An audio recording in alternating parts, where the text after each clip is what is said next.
Hello everyone, hope you all are doing good. So we were discussing marathon session on irrigation engineering. इससे पहले भी काफ़ी subject हमने complete कर लिए, एनवायरनमेंट कंप्लीट कर लिए, सॉइल कंप्लीट कर लिए, बीएमसी कंप्लीट कर लिए, इरिगेशन रनिंग है। लास्ट क्लास में हमने डिस्कस किया था डैम्स के बारे में। आज की क्लास में हम स्टार्ट कर देंगे theory of seepage. So will start with the theory of seepage in today's class. Start करने से पहले बेसिक अनाउंसमेंट्स है। मेरी जितनी भी फ्री क्लासेज हैं, whatever I have taken classes on special platform and YouTube platform, they are available. उनको एक साथ क्लब कर दिया गया है और यू आप उनको एक्सेस कर सकते हैं बाय स्कैनिंग दिस कोड को स्कैन कीजिए, मेरी सारी लाइव क्लासेस एक्सेस हो जाएंगी आपको। Then your next combat is on 14th of अगस्त। कॉम्बैट हमारा हो गया 14th ऑफ अगस्त को था। स्कॉलरशिप टेस्ट सीरीज है, इसमें जो भी स्कॉलरशिप मिलती है उसको आप यूज़ कर सकते हैं सब्सक्रिप्शन अवेल करने के लिए। Then you can also save up to 44% on your subscription cost because you are getting the free extension up to 6 months। कोई सा भी सब्सक्रिप्शन लेते हैं आप 24 months के या उसके ऊपर वाला, तो 6 महीने का सब्सक्रिप्शन आपको एडिशनली प्रोवाइड किया जा रहा है। Then only 6 months are left for your GATE examination, in which several PSUs are now recruiting. इस साल रिक्रूटमेंट आ भी गई है इन सबकी, तो you can buckle up and start your preparation for GATE 2023. Then printed notes are also available for Iconic and Plus subscribers. Printed notes available है, you can avail these notes. In notes को आप avail कर सकते हो। जो भी benefits हैं हमारे आइकॉनिक के प्लस के ऊपर, उसको भी एक मिनिमल कॉस्ट पे अवेल किया जा सकता है। नो कॉस्ट ईएमआई भी रोल आउट कर दी गई है आपके लिए, so no cost EMI is also being rolled out for you. Then नया बैच लॉन्च हो रहा है हमारा 18th ऑफ अगस्त को। स्कॉलरशिप टेस्ट सीरीज है, इसमें जो भी स्कॉलरशिप मिलेगी उसको आप यूज़ कर सकते हैं सब्सक्रिप्शन अवेल करने के लिए। जो टॉपिक स्टार्ट हो रहा है हमारा इसके अंदर वो सर्वेइंग है। तो हमने कैनाल कर लिया था, डैम कर लिया था, सीपेज करनी थी हमें। We have to talk about the seepage in today's class. ठीक है, सो स्टार्ट करते हैं seepage analysis. So theory of seepage. So in today's class will be talking about theory of seepage. अब क्या है थ्योरी ऑफ सीपेज, देखते हैं भैया। पहला पॉइंट क्या बोल रहा है, जो भी हमारे हाइड्रोलिक स्ट्रक्चर्स होते हैं, वॉट एवर ऐसी हाइड्रोलिक स्ट्रक्चर, चाहे डैम हो, चाहे वियर हो, चाहे बैराज हो, चाहे हेड रेगुलेटर हो, चाहे क्रॉस ड्रेनेज वर्क हो, they may be constructed either on impervious foundation और परवियस फाउंडेशन। इनकी कंस्ट्रक्शन आप या तो इम्परवियस फाउंडेशन के ऊपर कर सकते हो या परवियस फाउंडेशन के ऊपर कर सकते हो।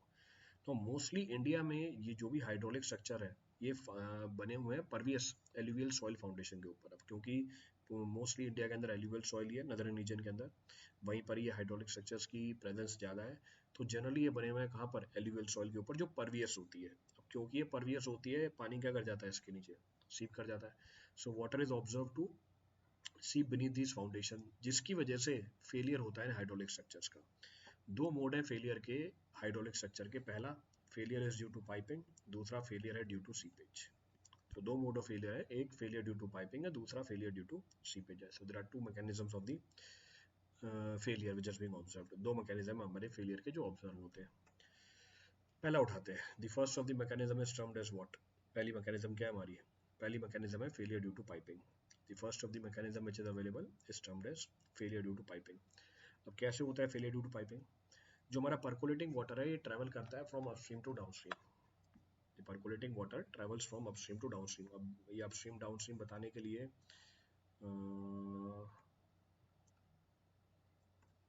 मेरे को डायग्राम बनाना पड़ेगा। I have to draw the diagram, तो वो डायग्राम मैं अलग से बना के दे देता हूँ आपको। तो लेट सपोज ये हमारा हाइड्रोलिक स्ट्रक्चर है, कुछ भी हो सकता है, डैम मान लो, वियर मान लो, बैराज मान लो, any of the hydraulic structure. ये उसकी फाउंडेशन बना के दिखाई है मैंने आपको। ये ग्राउंड लेवल है, this is our ground level. ये हमारा हाइड्रोलिक स्ट्रक्चर है, this is our hydraulic structure. This is the water which is present on either side of the hydraulic structure. ये पानी प्रेजेंट है हाइड्रोलिक स्ट्रक्चर के दोनों तरफ।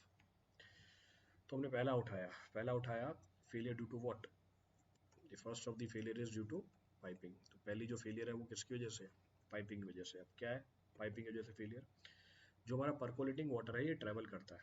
The percolating water travels from upstream to downstream. अब ये water का मैंने आपको पाथ दिखा रखा है। वाटर किसके अलोंग फ्लो करता है, वाटर फ्लो करता है अलोंग स्ट्रीम लाइन्स या फ्लो लाइन्स, कुछ भी बोल सकते हो। So water flow along stream lines और फ्लो लाइन्स। तो जो हमारी पर्कुलेटिंग वाटर है ये क्या करती है, पर्कुलेटिंग वाटर ट्रेवल करती है अपस्ट्रीम से डाउनस्ट्रीम की तरफ। क्लियर है। जब ये डाउनस्ट्रीम साइड से बाहर निकलती है, इसमें सफिशिएंट हेड अवेलेबल होता है, यानी एनर्जी अवेलेबल होती है। तो इस पानी में सफिशिएंट एनर्जी अवेलेबल है। अब क्योंकि इस पानी में सफिशिएंट एनर्जी अवेलेबल है, ये क्या करता है, ये एक्सर्ट करता है pressure over the medium particle. तो हमारा medium particle let suppose red है, नहीं है, नहीं, पानी ब्लू कलर का है, मीडियम पार्टिकल हमारे ये है। So these are the medium particles. अब क्योंकि पानी के पास एनर्जी अवेलेबल है, ये हमारे मीडियम पार्टिकल के ऊपर क्या एक्सर्ट करता है, प्रेशर एक्सर्ट करता है, या फोर्स बोल सकते हो, जिसको हम टेक्निकली बोलते हैं सीपेज फोर्स। इस प्रेशर या फोर्स की वजह से हमारे मीडियम पार्टिकल क्या करते हैं, पानी के साथ बाहर आ जाते हैं, और medium particle moves along with the flowing water. तो हमारा मीडियम पार्टिकल पानी के साथ क्या करता है, बाहर निकल के आ जाता है। ये जो प्रोसेस है एक्सटेंड करती है बैकवर्ड डायरेक्शन में। एक मीडियम का पार्टिकल बाहर आया, फिर इसके पीछे वाला बाहर आता है, फिर इसके पीछे वाला बाहर आता है, फिर इसके पीछे वाला बाहर आता है, एंड ग्रेजुअली ये प्रोसेस क्या कर रही है, बैकवर्ड डायरेक्शन में एक्सटेंड कर रही है। तो ये सारे मीडियम के पार्टिकल धीरे धीरे पानी के साथ बाहर जाते जा रहे हैं। अब जैसे जैसे मीडियम पार्टिकल पानी के साथ बाहर चले गए, नीचे कुछ भी नहीं रहा फाउंडेशन के पास सपोर्ट लेने के लिए, तो क्या होता है, नीचे एम्प्टी स्पेस बन जाती है फाउंडेशन के नीचे, which leads to the failure of the structure. तो हमारी जो फाउंडेशन है वो क्या कर जाती है, सब्सिडाइज कर जाती है, कहने का मतलब सेटल कर जाती है। इसको हम क्या बोल देते हैं, इसको हम बोल देते हैं फेलियर ड्यू टू पाइपिंग और failure due to undermining. तो फाउंडेशन के नीचे क्या हुई, माइनिंग हो गई, तो इसको हमने नाम क्या रखा, अंडर माइनिंग। तो पहला मैकेनिज्म जो फेलियर के लिए रिस्पॉन्सिबल है वो है failure due to piping. So first of the mechanism is termed as failure due to piping. Clear है चीज। तो ये मैकेनिज्म के लिए मैंने आपको डायग्राम बना के दिखा दिया। For this mechanism I have drawn this diagram. तो द पॉइंट इज इसको अवॉइड कैसे करें। इसको अवॉइड करने के लिए पानी की एनर्जी खर्च करवाओ। अब पानी की एनर्जी कैसे खर्च करवाएं, length of path flow increase कर दो। So length of path of the flow इसको इंक्रीज कर दो। कैसे, फाउंडेशन की आपको क्या बढ़ानी पड़ेगी, विड्थ बढ़ानी पड़ेगी। तो ये रहा, तो फाउंडेशन की लेंथ बोल दो या विड्थ बोल दो, depending upon the section that you are observing. तो कहने का मतलब है आपको फाउंडेशन की साइज बढ़ानी पड़ेगी। अगर फाउंडेशन की साइज बढ़ाई, पानी ज़्यादा दूरी तक चलेगा मीडियम के अंदर, इसका मतलब क्या हुआ, ज़्यादा एनर्जी खर्च करेगा। It means the more energy will be lost by the water. Next, bye providing the sheet pile wall at the downstream side. आप शीट पाइल वॉल प्रोवाइड कर दो, जो मैं हरे कलर की दिखा रहा हूँ आपको। तो डाउनस्ट्रीम साइड पे क्या प्रोवाइड कर दो, शीट पाइल वॉल प्रोवाइड कर दो। So by providing the sheet pile wall on the downstream side. तो ये हमारी शीट पाइल वॉल है कहाँ पर, डाउनस्ट्रीम साइड पे। So this is our sheet pile wall on the downstream side. तो दो तरीके हैं इस पाइपिंग फेलियर से बचने के लिए। एक, फाउंडेशन क्या करो, बड़ी बनाओ। दूसरा, डाउनस्ट्रीम साइड पे शीट पाइल वॉल प्रोवाइड करो।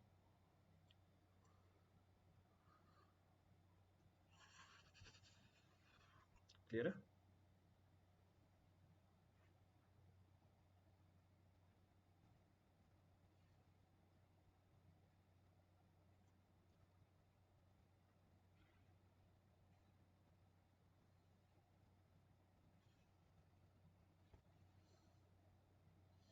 So first mechanism is this, ये हमारी पहली मैकेनिज्म निकल के आती है। आगे बढ़ते हैं। Next of the mechanism is failure due to uplift pressure. Failure किसकी वजह से, अपलिफ्ट प्रेशर की वजह से। अब क्या है अपलिफ्ट प्रेशर, जब परकोलेटिंग वाटर मूव करता है हमारे फाउंडेशन के नीचे, ये अपवर्ड प्रेशर भी एग्जर्ट करता है। अब अपवर्ड तो मैंने आपको स्पेसिफिकली बता दिया, पानी हर डायरेक्शन में प्रेशर एग्जर्ट करता है, पर क्योंकि मेरी फाउंडेशन ऊपर है तो अपवर्ड डायरेक्शन में भी प्रेशर एग्जर्ट होता है, इसी को बता रहा हूँ। तो जब पानी मूव कर रहा है, पानी परकोलेट कर रहा है हमारे फाउंडेशन के नीचे से, ये हमारी फाउंडेशन के ऊपर अपवर्ड प्रेशर भी एग्जर्ट कर रहा होता है। It is also termed as uplift pressure. इस अपवर्ड प्रेशर को अपलिफ्ट प्रेशर बोला जाता है। अगर ये प्रेशर फाउंडेशन के वेट से ज़्यादा हो गया तो हमारी फाउंडेशन क्या कर जाएगी, अपलिफ्ट कर जाएगी। तो हमने अपलिफ्ट फेलियर बोल दिया। इसका मतलब ये हुआ, अगर आपको ये फेलियर रोकना है क्या करना पड़ेगा, अगर आपको ये फेलियर रोकना है क्या करना पड़ेगा, पहली चीज़ आप फाउंडेशन को भारी बनाओगे तो कॉस्ट बढ़ जाएगी, foundation should be very heavy. दूसरा, आप इस पानी की एनर्जी खर्च करा दो शुरुआत में ही। अभी आपने पानी को फ्लो होने दिया, लास्ट में एनर्जी खर्च कराई। आप पानी की एनर्जी शुरुआत में ही खर्च कराओ। कैसे, शुरुआत में क्या प्रोवाइड कर दो, शीट पाइल वॉल। तो अगर आपको अपलिफ्ट प्रेशर घटाना है, if you have to reduce the uplift pressure, in that case what we do, in that case we provide the sheet pile wall on the upstream side. पिछले case में हम क्या कर रहे थे, पिछले केस में हम प्रोवाइड कर रहे थे डाउनस्ट्रीम साइड पे। तो इस बार पानी की एनर्जी शुरुआत में ही खर्च करा देंगे, तो जब पानी चलेगा बेस के अबाउट फाउंडेशन की, उसकी एनर्जी कम बचेगी। एनर्जी कम बचेगी, इसका मतलब क्या होगा, अपलिफ्ट प्रेशर कम होगा, uplift pressure will be less. Clear है। अब ये तो बेसिक आइडिया दिया मैंने आपको सीपेज का। This is the basic idea about the seepage which is being given to you. अब इसमें थ्योरीज भी है हमारे पास सीपेज की। तो तीन बेसिक थ्योरी है सीपेज की, तीनों डिस्कस करेंगे आज। ब्लाइक्स थ्योरी है, लेंस थ्योरी है, और हमारी सबसे पॉपुलर कोसलास थ्योरी है। तो हमने पहली थ्योरी उठाई है, ये तो मैंने एक्सप्लेन कर दिया। अच्छा, सवाल आया, सवाल देख लो पहले, you can refer the problem also. Which one of the following is not the major factor influencing the seepage from a canal? अच्छा, seepage from a canal, इसका इस टॉपिक से कोई लिंक नहीं है, बट स्टिल सवाल तो कर ही सकते हैं। Characteristics of the soil transport by the canal system है major influencing factor. Wetted area of the canal, बिल्कुल सही बात है। लोकेशन ऑफ द कैनाल, कोई फर्क नहीं पड़ता। Frequency of the canal usage, बिल्कुल सही बात है। तो कौन सी बात का फर्क नहीं पड़ता सीपेज के ऊपर, कि भैया कैनाल कहाँ लोकेटेड है? तो कौन सी बात का फर्क नहीं पड़ता कि हमारा कैनाल कहाँ लोकेटेड है? क्लियर है चीज़?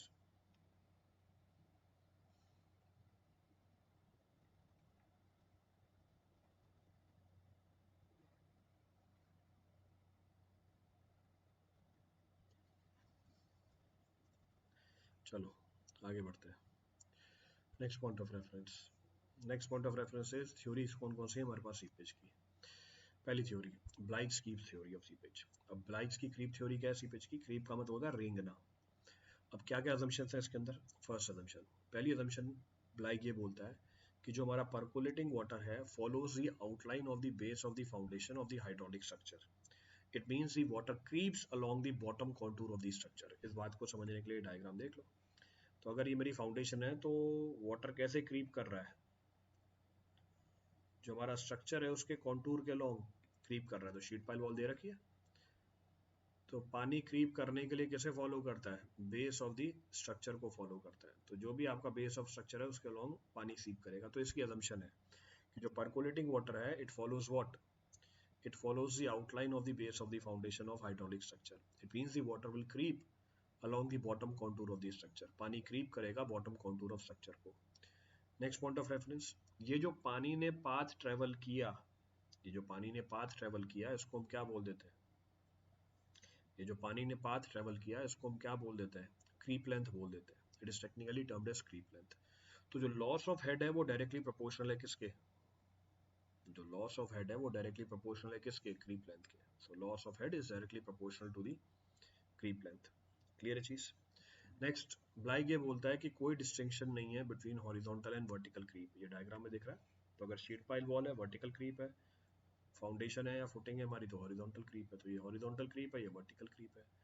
तो इसका मतलब ये क्या बोलता है? ये बोलता है कि वर्टिकल क्रीप और हॉरिजॉन्टल क्रीप में कोई फर्क नहीं है। There is no difference between horizontal and vertical creep, जबकि फर्क होता है, अभी आगे करेंगे। नेक्स्ट, अगर मुझे यहाँ पे क्रीप लेंथ निकालनी है, if I have to calculate the creep length, जरा देखो, 3 शीट पाइल वॉल है जिनकी डेप्थ है D1 D2 D3 और बेस ऑफ फुटिंग कितनी है? B1 plus B2। तो अगर मुझे क्रीप लेंथ निकालनी है, क्रीप लेंथ कितनी होगी? पानी कितनी दूरी चला? D1 दूरी आउटर साइड पे, D1 दूरी इनर साइड पे, B1 फिर ट्वाइस ऑफ D2 फिर B2 फिर ट्वाइस ऑफ D3। ये आगे लेंथ ऑफ क्रीप। तो twice of D1 plus twice of D2 plus twice of D3, साथ में क्या जोड़ा? B1 B2 जोड़ दिया। अब हाइड्रोलिक ग्रेडियंट क्या होती है? हाइड्रोलिक ग्रेडियंट होती है हमारी hydraulic head loss to the length of flow. Length of flow क्या है? हमारी लेंथ ऑफ क्रीप है। सो हाइड्रोलिक हेड लॉस कितना है? H। लेंथ ऑफ फ्लो कितनी है हमारी? L। तो टोटल लेंथ ऑफ फ्लो निकाल रखा है हमने। Total length of flow is L। ये हमारी लेंथ ऑफ फ्लो है, जिसको आप लेंथ ऑफ क्रीप भी बोल सकते हो। ये ऑल्सो भी termed as length of creep. Clear है? तो ये बात भी समझ में आती है। This point can also be understood. Next point of reference, ये तो वही डायग्राम बना रखा ना, अरे पीछे वाला पेज क्यों ऐड करना है?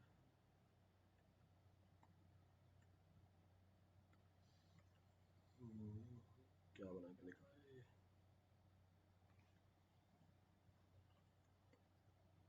हाइड्रोलिक ग्रेडियंट बता दिया, ठीक है, सफिशिएंट है। अच्छा, अभी डायग्राम को बना के दिखाया। If this is the path which is being followed by the water during its flow, अगर पाथ ये फॉलो कर रहा है पानी फ्लो के टाइम पे, तो हमारी हेड कितनी होगी अलग अलग लोकेशंस पे? अब मुझे हेड निकालना है, कैसे निकालूं हेड? तो उसके लिए देखो ये लाइन बना के दिखाई है, this line is being shown. तो ये लाइन मुझे हेड बता रही है। ये बेस है हमारी फुटिंग का, this is the base of the footing. What the original head under which flow is taking place? Original head मान लो आप H है। सो ओरिजिनल हेड मान लो आप H है जिसके अंदर फ्लो हो रहा है। So head under which flow is taking place. शुरुआत में कितनी लेंथ थी शीट पाइल वॉल की? D1। हाइड्रोलिक ग्रेडियंट कितना था हमारा? Head loss per unit length. तो L लेंथ में H एनर्जी खर्च करी तो 2d1 में कितनी एनर्जी खर्च करेगा, तो 2d1 में कितनी एनर्जी खर्च करेगा, तो I को मल्टीप्लाई कर दिया, तो I को मल्टीप्लाई कर दिया 2d1 से, क्या मिल गया मुझे, हेड लॉस मिल गया।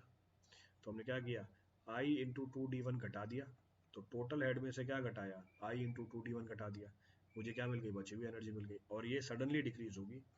फिर पानी चलेगा कितनी दूरी, पानी चलेगा कितनी दूरी, b1 दूरी, तो I into b1 is the head loss.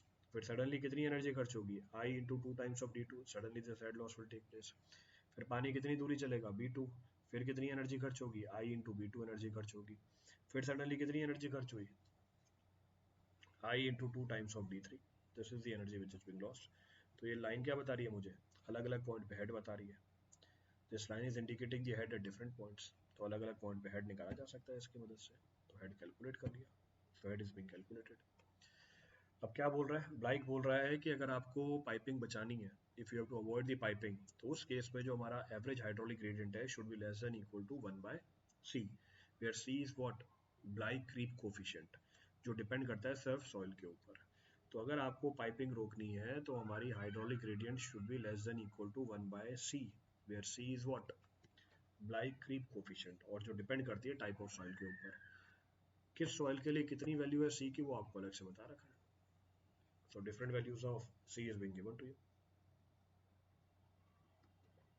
तो अगर fine sand है, if you are having fine sand 15, coarse sand है 12, sand mixed with gravel boulder है 5 to 9, light sand और mud है तो 8। तो हमने वैल्यू निकाल ली, we have found the value।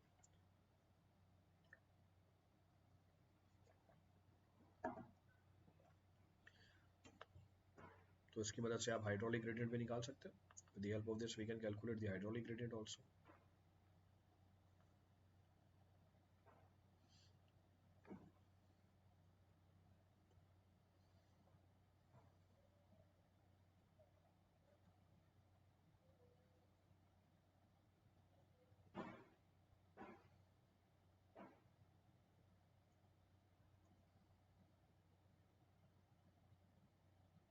चले आगे,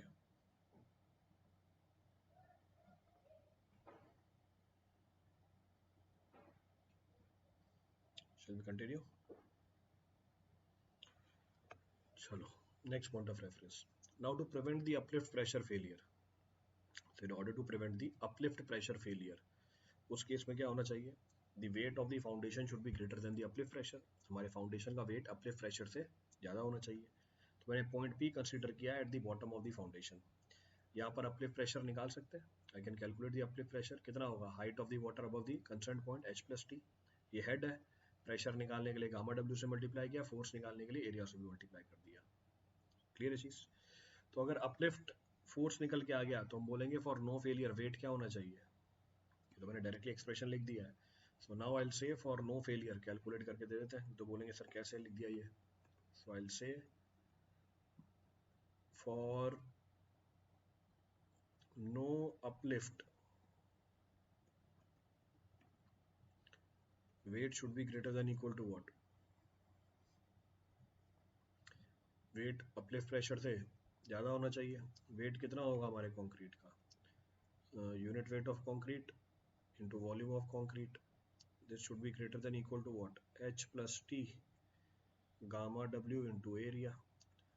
यूनिट वेट ऑफ कंक्रीट कितनी होगी भैया, so unit weight of concrete होगी specific gravity of concrete into unit weight of water, volume of concrete will be equal to A into T, should be greater than equal to H plus T gamma W into A, so gamma WA cancel out हो गया। so हमारी क्या value निकल के आ गई, value निकल के आ गई हमारी T की, ये लो, T should be greater than equal to what, H upon specific gravity of concrete minus 1। अब इस पे भी हम फैक्टर ऑफ सेफ्टी ले लेते हैं 4/3 की। So if I apply a factor of safety of 4/3 यानी 1.33, जो भी थिकनेस यहाँ से निकल के आती है उससे 1.33 टाइम्स थिकनेस ज़्यादा प्रोवाइड की जाती है। तो for no uplift failure thickness की value will be governed by the following relationship, निकाल लो यहाँ से relationship.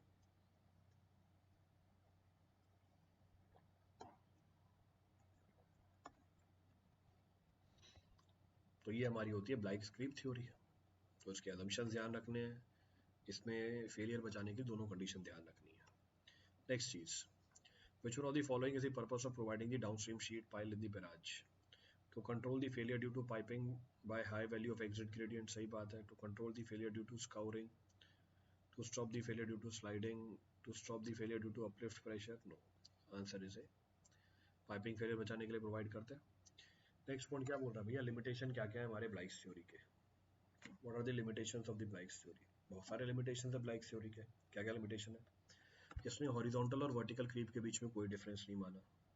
Next, he observed no difference between the effectiveness of the outer and the inner face of the sheet pile wall.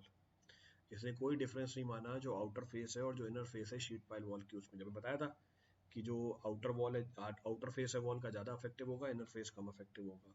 Next, इसने कोई difference नहीं माना between the effectiveness between the short and long intermediate sheet pile wall. ये बोलता है intermediate sheet pile wall की लंबाई आप कितनी भी रखो कोई फर्क नहीं पड़ता है. नेक्स्ट, ब्लाइक ने कोई जानकारी नहीं दी एग्जिट ग्रेडियंट के बारे में. He has not mentioned anything about the exit gradient. Next, Bligh में लॉस ऑफ हेड प्रोपोर्शनल माना किसके? क्रीप लेंथ के, जबकि एक्चुअल में ऐसा नहीं होता. Loss of head is not proportional to creep length. Next, Bligh did not indicate the significance of providing a cut off और sheet pile wall at the downstream side. Bligh ने कोई जानकारी नहीं दी कि डाउनस्ट्रीम साइड पे sheet pile wall हम provide करें या नहीं करें, या उसकी सिग्निफिकेंस क्या होती है. तो ये सारे ड्रॉबैक हैं किसके? ब्लाइक्स के. All these are the drawbacks of the ब्लाइक.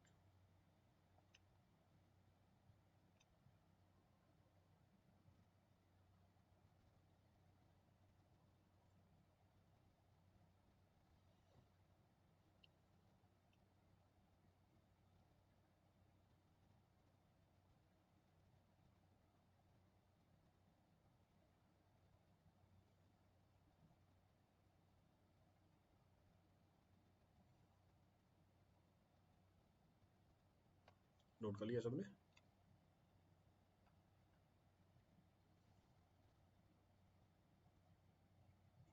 Has every noted?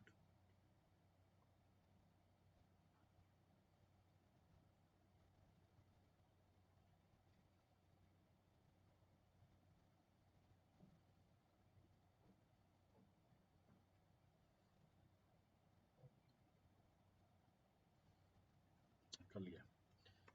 चलो अगली थ्योरी पे चलते हैं. Next of the theory available is Lane's weighted creep theory.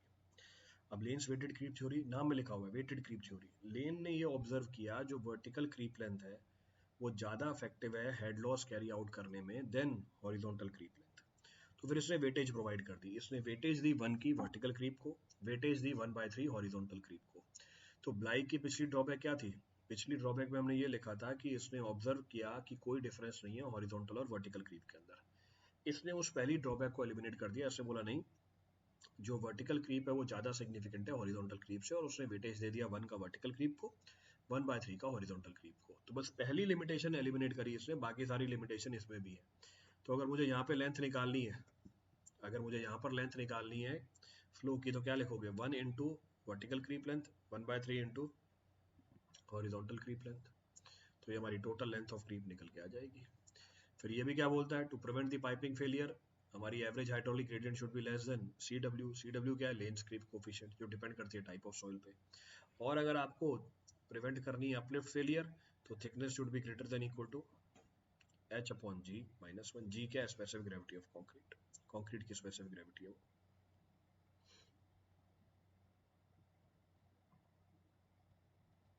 Clear है?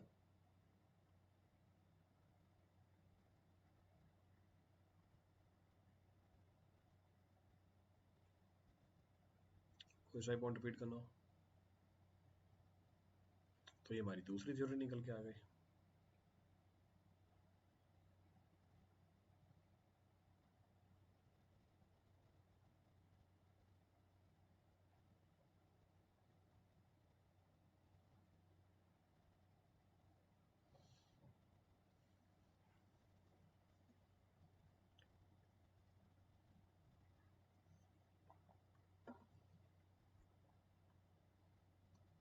हो गया. चलो last of the theory which is available is termed as, last जो थ्योरी अवेलेबल है हमारे पास इसको हम बोलते हैं खोसलास थ्योरी. तो last of the theory which is available is termed as Khosla's theory. अभी खोसला जी क्या बोलते हैं?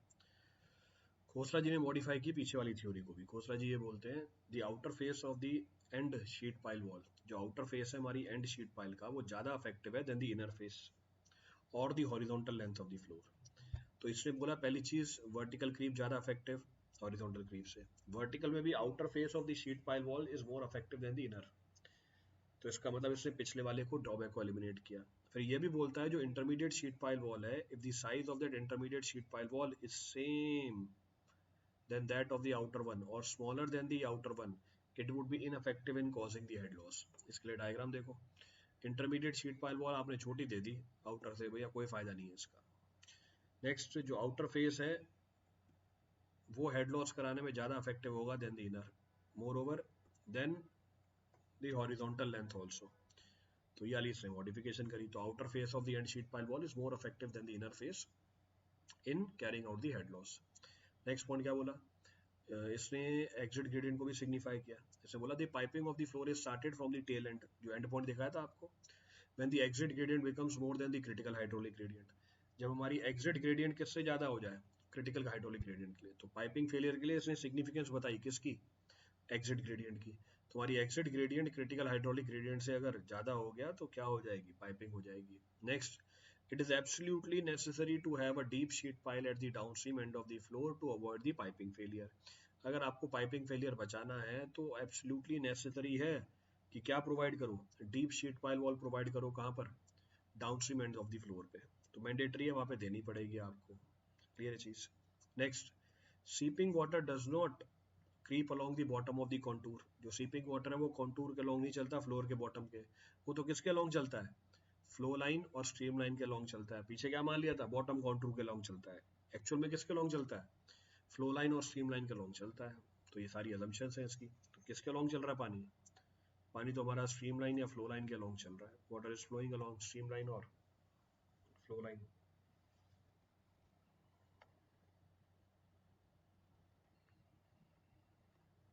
क्लियर है।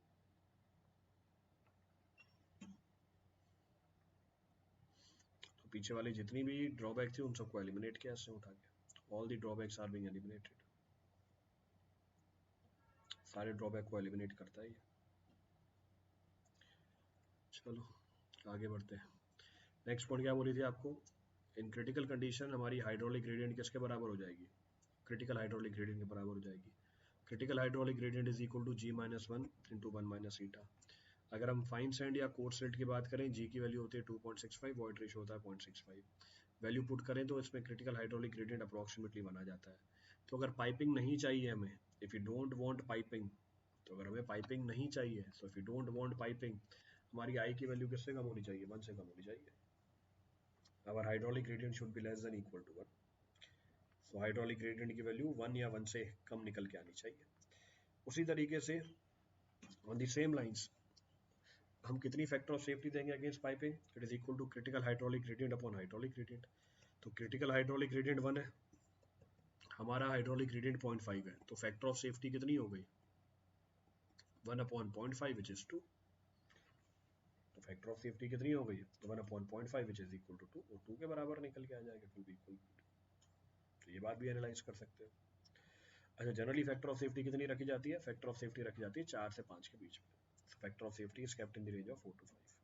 तो इस चीज़ का भी आपको ध्यान रखना है।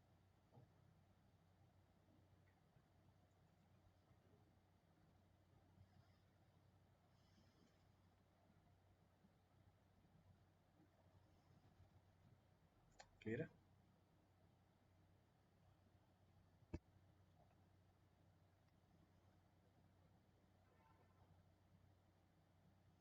चले, चलो। अब फैक्टर ऑफ सेफ्टी डिपेंड कर जाती है हमारी सॉइल के ऊपर भी। जिस सॉइल के अंदर पाइपिंग होने की टेंडेंसी ज़्यादा, उसमें फैक्टर ऑफ सेफ्टी ज़्यादा देंगे। जिस सॉइल में पाइपिंग होने की टेंडेंसी कम, उसमें फैक्टर ऑफ सेफ्टी कम देंगे। So for single, for coarse sand, for fine sand, factor of safety की वैल्यू दे रखी है। Factor of safety is being given to you. देख लो, फाइन सैंड में होने की टेंडेंसी ज़्यादा होती है, in fine sand the tendency is comparatively more.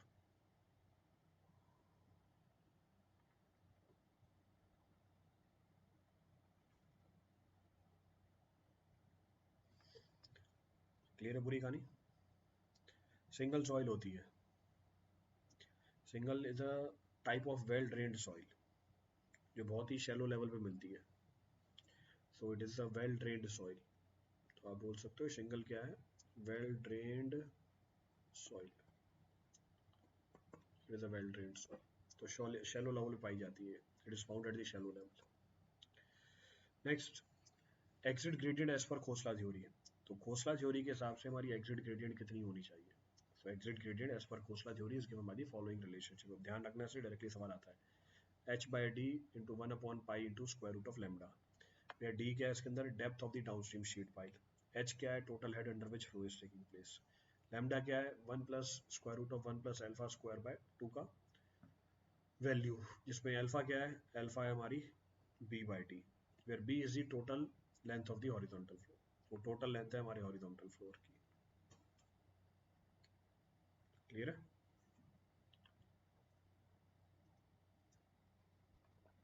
This completes your theory of seepage. ये आपकी थ्योरी ऑफ सीपेज कंप्लीट करता है। आगे फिर हम नेक्स्ट चैप्टर स्टार्ट कर देंगे, will start with the next chapter. Thank you everyone, thank you all.